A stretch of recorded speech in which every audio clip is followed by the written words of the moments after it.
What if the creepiest places in New York City aren't hidden at all? They're just sitting in plain sight, and almost nobody who lives here will actually set foot inside them. This is 15 NYC neighborhoods so creepy even locals warn you not to visit, and every single one of them earned that reputation honestly. We've got an entire island in the East River that the city abandoned decades ago and never really explained why. A subway station so beautiful, the city closed it rather than let the public keep using it. A cemetery with actual catacombs carved into a Brooklyn hillside. And at number 1, a stretch of land that's quietly become the final resting place for over 1 million people, most of whom nobody ever came looking for. None of this is folklore dressed up for a thumbnail. Every place on this list is real, and you can go find it on a map right now. What makes this list different from a typical haunted places countdown is that almost nothing here relies on a ghost story to be unsettling. The real history alone does the work. Let's get into it. Number 15. Coney Island's abandoned amusement relics, Brooklyn. Most people know Coney Island for the boardwalk, the cyclone, and Nathan's hot dogs, but tucked among the working rides are the bones of the neighborhood's stranger, older history. The Old Child's Restaurant building, a sprawling Spanish revival structure built in 1923, sat gutted and half-collapsed for decades before a recent restoration turned it into a concert venue, and the original Thunderbolt roller coaster stood abandoned on its hillside for over 20 years after closing in 1982, its wooden frame rotting in place until it was finally demolished. Woody Allen actually built a fictional house underneath the real Thunderbolt structure for his film Annie Hall, and the coaster's skeletal remains became such a fixture of the neighborhood's decline that longtime residents describe it as the unofficial symbol of Coney Island's rough decades between its golden age and its recent revival. Steeplechase Park, once one of 3 competing amusement parks that made Coney Island world famous, closed in 1964 and sat as an overgrown lot for years afterward. Its iconic parachute jump ride left standing with no working parachutes attached, a 250-foot steel skeleton the city eventually landmarked purely for its silhouette rather than any working function. Number 14. Governor's Island, New York Harbor. For most of its history, Governor's Island was completely off-limits to the public, a working military base, and later a Coast Guard installation. And even now that it's open seasonally as Parkland, huge sections of it sit exactly as the military left them. Empty officers' quarters, a decommissioned fort, and entire rows of colonial-era homes with nobody living inside. Fort Jay and Castle Williams, both built in the early 1800s to guard the harbor, still stand with their thick stone walls intact, and the island's isolation, a short ferry ride from Manhattan but closed to the public for 2/3 of the year, gives it a stillness that longtime visitors describe as genuinely unsettling once the last ferry of the day pulls away. Colonel's Row, a strip of grand 19th century officers' homes along the island's parade ground, sits completely empty year-round, its porches and lawns maintained just enough to keep the buildings standing while nobody has actually lived inside any of them for decades. Number 13. The Conference House, Staten Island. This colonial-era stone manor at the southern tip of Staten Island is the site of the only face-to-face peace negotiation of the Revolutionary War. A failed 1776 meeting between Benjamin Franklin, John Adams, and British Admiral Lord Howe. The house has carried a haunted reputation for generations, with staff and visitors describing cold spots, unexplained footsteps, and sightings tied to a servant girl who, according to local legend, was murdered on the property. Whether or not you believe any of that, the house sits in one of the most isolated corners of the entire city, surrounded by marshland and a park that empties out completely after dark, giving the legend real physical isolation to work with. The negotiation itself failed within hours, with Franklin and Adams refusing British terms that fell short of full American independence, meaning the building's entire claim to historical fame is a diplomatic meeting that accomplished nothing, a strange footnote for a house now more famous for who might still be wandering its halls than for the founding fathers who once sat inside it. Number 12. Poe Cottage, the Bronx. Edgar Allan Poe spent the final years of his life in this small wooden farmhouse in what's now the Fordham neighborhood, writing some of his most haunting later work while nursing his dying wife Virginia in the front bedroom. Poe himself wrote extensively about death, decay, and the presence of the past in this house, and visitors and staff have reported an atmosphere in the cottage that feels distinctly heavier than a typical historic house museum, an impression that tour guides lean into rather than dispel. The cottage sits in Poe Park, a small green space now surrounded by dense apartment blocks, meaning one of American literature's most explicitly morbid writers spent his final days on a plot of land that's since become one of the most densely populated stretches of the entire city. Virginia Poe died in that same front bedroom in 1847, and Poe himself would follow her just 2 years later, meaning the small farmhouse, then genuinely rural and remote from the rest of Manhattan, was the site of both his greatest personal loss and the final chapter of his own life, all within a single small room preserved essentially as it was. If any of these have actually made you rethink a trip to the neighborhood, drop a comment when we wrap up and tell me which one. And if you're the type who actually wants to visit some of these in person, stick around, because a few of the ones still to come are more accessible than you'd expect. Let's keep going, because the next ones get considerably stranger. Number 11. Merchant's House Museum, Manhattan. This preserved 1832 row house in NoHo is the only 19th century family home in the city with its original furnishings, architecture, and family possessions still completely intact, because the last surviving daughter of the merchant who built it lived there alone until her death in 1933 and simply never let anything change. The house has one of the most persistent, haunted reputations in the entire city, with staff, mediums, and paranormal investigators all independently describing encounters tied to that same daughter, Gertrude Treadwell, who spent her whole life in the house and, according to a lot of people who've worked there, has apparently never left. Even skeptics tend to admit the place has an atmosphere unlike anywhere else in the neighborhood, a home frozen so completely in its original moment that walking through it feels less like visiting a museum and more like interrupting someone. The house survived nearly 2 centuries of Manhattan real estate pressure, specifically because Gertrude refused every offer to sell or renovate, meaning the building's eerie stillness and its status as an architectural time capsule both trace back to the exact same stubborn, solitary life. Number 10. The Dakota, Manhattan. This grand 1884 apartment building on the Upper West Side is one of the most famous addresses in the city, home over the decades to a long list of celebrities, and it's also where John Lennon was shot and killed in front of the building's entrance in 1980. The Dakota's Gothic, castle-like architecture made it the obvious choice for the exteriors of Rosemary's Baby, a film about a satanic conspiracy inside a Manhattan apartment building, and that association has only deepened the building's eerie reputation in the decades since. Yoko Ono continued living in the building for years after Lennon's death, and fans still gather outside the entrance on the anniversary of his death, standing in the exact spot where one of the most famous musicians in the world was killed, steps from his own front door. The building's name itself has its own layer of dark legend, with a persistent, almost certainly false story claiming it was called the Dakota because it was so far removed from the rest of Manhattan's development in the 1880s that it might as well have been in the Dakota Territory. A myth that stuck around specifically because it fits the building's brooding reputation so well. Number 9. The abandoned City Hall subway station, Manhattan. Opened in 1904 as the showpiece of New York's brand new subway system, this station was built with vaulted tile ceilings, brass chandeliers, and skylights, genuinely the most architecturally ambitious station the city ever built. It closed to the public in 1945 because its tight curved platform couldn't accommodate longer modern trains, and it's sat there ever since, fully intact, visible only to riders who stay on the 6 train as it loops through the station without stopping.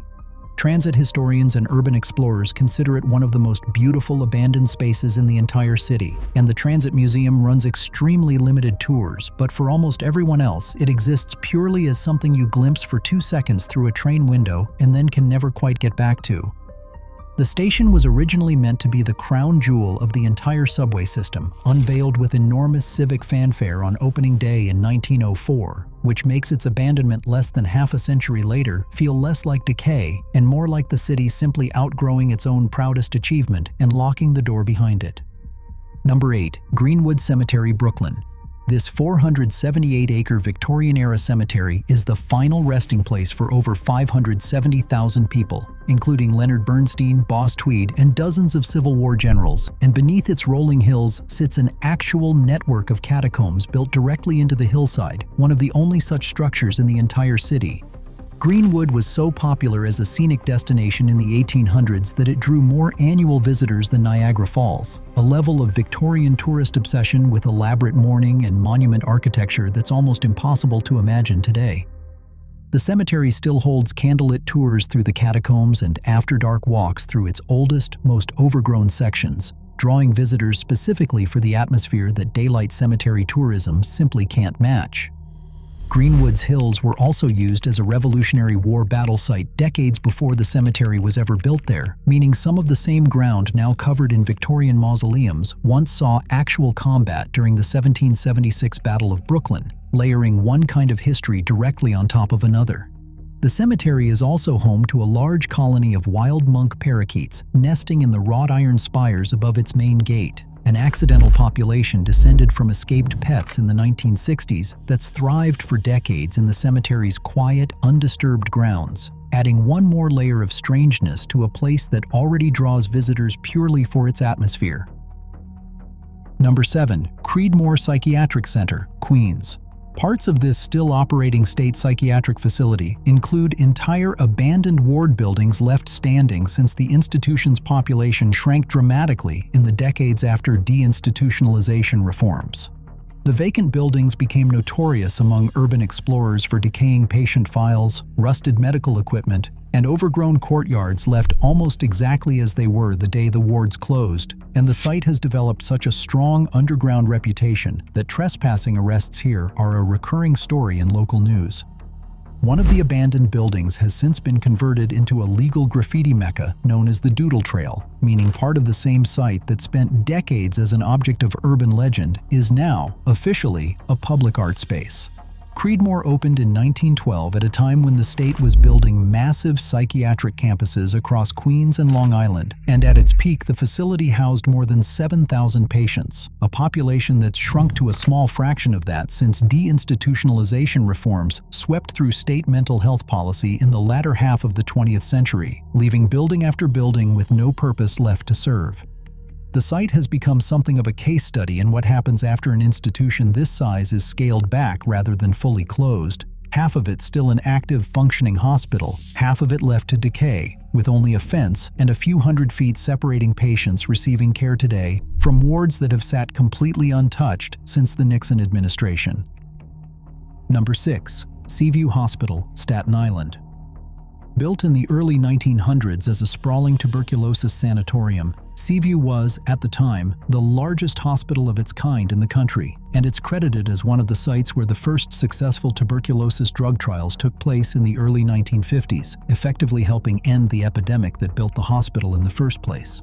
Most of the original campus, dozens of colonial revival buildings spread across a hillside, has sat vacant and decaying for decades, becoming one of the most photographed abandoned sites in the entire city among urban explorers willing to risk the structural hazards inside.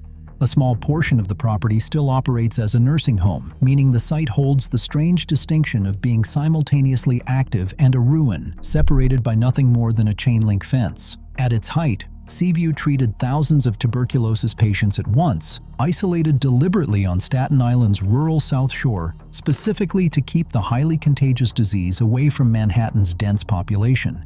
An entire self-contained small city built around quarantine that, once the disease it was built to fight was largely defeated, simply had no further reason to exist. Some of the abandoned wards have been used over the decades for film shoots and structural research specifically because their decay is so advanced and so photogenic. Buildings with entire ceilings collapsed onto rows of rusted hospital beds, still arranged in orderly lines exactly as staff left them. Number 5. The Ellis Island Hospital Complex, New York Harbor. Most visitors only ever see Ellis Island's restored main building, but the island's south side holds an entire abandoned hospital complex. Over 24 buildings where sick and contagious immigrants were quarantined, treated, and in thousands of documented cases, died before ever setting foot on the mainland. The building sat completely sealed and decaying for over 60 years before a partial stabilization project opened select wards to limited public tours, revealing peeling paint, rusted hospital beds, and autopsy theaters left almost exactly as they were the day the last patient left. An estimated 3,000 people died in this complex, meaning the same island celebrated as the gateway to American opportunity also quietly functioned as the last stop for thousands of people who never got the chance the island is famous for offering. The hospital was, in its era, one of the largest and most advanced public health facilities in the country, staffed around the clock to screen arriving immigrants for everything from trachoma to tuberculosis. And its scale reflects just how seriously the federal government took the possibility of disease entering the country through this single narrow gateway. Some of the stabilized wards now feature an art installation by French artist J.R., ghostly life-size photographs of former patients and staff pasted directly onto peeling walls and empty beds, a deliberate attempt to give faces back to a building whose history had, for decades, been reduced to nothing but decay. One more thing before the final four. If this list has you Googling flight paths over these islands, hit subscribe, because what's coming next is even stranger. These last 4 entries all share something the first 11 don't. Every single one of them is still, in some form, connected to the living city around it, which somehow makes them harder to shake than anything fully abandoned. Number 4. Willowbrook, Staten Island. This former state institution for children with intellectual disabilities became a national scandal in 1972 when a young reporter named Geraldo Rivera got hidden access inside and exposed conditions so severe, overcrowding, neglect, and abuse documented on camera that the resulting broadcast directly led to major federal disability rights reform. The institution closed in 1987, and much of its original campus was absorbed into the College of Staten Island, meaning students now attend classes in buildings that once housed one of the most notorious institutional scandals in American history. Several of the original structures still stand largely unused at the edges of campus, and the site's history is well documented enough that it remains one of the most frequently cited case studies in disability rights education nationwide. The scandal directly led to a landmark 1975 consent decree that reshaped how the entire country cared for people with intellectual disabilities, moving away from massive centralized institutions towards smaller, community-based care, meaning the ruins still standing on that Staten Island campus are, in a very real sense, the physical starting point for modern disability rights law in America. Robert Kennedy had actually toured the facility years before Rivera's report and publicly called conditions there worse than a cage, testimony that had already put Willowbrook on the radar of reformers, but it took hidden cameras and national broadcast to finally force the state's hand. Number 3. Roosevelt Island's Smallpox Hospital Ruins, Manhattan. Long before it became a residential island connected by tram and subway, Roosevelt Island operated under a different name, Blackwell's Island, and functioned as the city's dumping ground for its most unwanted institutions, a smallpox hospital, a workhouse, and the New York City Lunatic Asylum, the same institution journalist Nellie Bly infiltrated undercover in 1887, exposing horrific conditions in a series of reports that became one of the most influential works of investigative journalism in American history. The smallpox hospital itself, a Gothic revival ruin designed by architect James Renwick Jr., still stands as an intentionally preserved, stabilized ruin at the island's southern tip, floodlit at night specifically to showcase its decayed, skeletal Gothic silhouette against the Manhattan skyline directly across the water. Nellie Bly's undercover reporting inside the asylum, published as 10 Days in a Madhouse, documented ice-cold baths, spoiled food, and physical abuse of patients who, in several cases, she found had no mental illness at all and had simply been committed after language barriers or family disputes, exposing a system so broken it triggered an immediate grand jury investigation and a significant increase in the city's asylum budget. Number 2. North Brother Island, the Bronx. This roughly 20-acre island in the East River has been completely closed to the public since the 1960s, and its abandoned buildings, a former quarantine hospital, are slowly being reclaimed by trees growing directly through collapsed roofs and hallways. The island's most infamous resident was Mary Mallon, known to history as Typhoid Mary, who was forcibly quarantined here for the final decades of her life after refusing to stop working as a cook despite being an asymptomatic carrier of typhoid fever. The island was also the site of one of the deadliest disasters in New York City history, the 1904 burning of the steamship General Slocum, which killed over 1,000 people, many of whose bodies washed up on North Brothers shores in the disaster's immediate aftermath. Today, the island is a protected bird sanctuary, accessible only with special permits, meaning one of the most historically loaded pieces of land in the entire city sits permanently empty except for nesting herons. Mallon spent a combined total of nearly 3 decades in isolation on North Brother across 2 separate quarantines, dying there in 1938 still confined to the same small cottage, a level of forced, indefinite isolation that public health historians still cite as one of the most ethically fraught chapters in the history of American quarantine policy. Number 1. Hart Island, the Bronx. Hart Island is New York City's public cemetery, the final resting place for the unclaimed, the unidentified, and those whose families couldn't afford a private burial, and it currently holds the remains of more than 1 million people, making it the largest tax-funded cemetery in the entire country. For over 150 years, burials here were carried out by incarcerated laborers from Rikers Island, stacking simple pine coffins into mass trench graves, a system that continued essentially unchanged until the city finally transferred control of the island from the Department of Correction to the Parks Department in 2021. During the height of the pandemic, aerial footage of mass burial trenches being dug on Hart Island became one of the starkest images of the crisis anywhere in the country, a stark visual reminder that the island was still functioning exactly as it always had. Public visits are now allowed by ferry appointment for the first time in the island's history. But for most of its existence, this was a place New Yorkers knew existed and almost never saw. A mile-long island holding more of the city's dead than any cemetery anyone's ever actually heard of. Hart Island's history stretches back even further than its role as a cemetery, having served over the decades as a Civil War prison camp, a psychiatric facility, a boys' reformatory, and a tuberculosis sanatorium, meaning the island has spent nearly 2 centuries as the place the city sends whatever it would rather not deal with directly, right up to and including its own dead.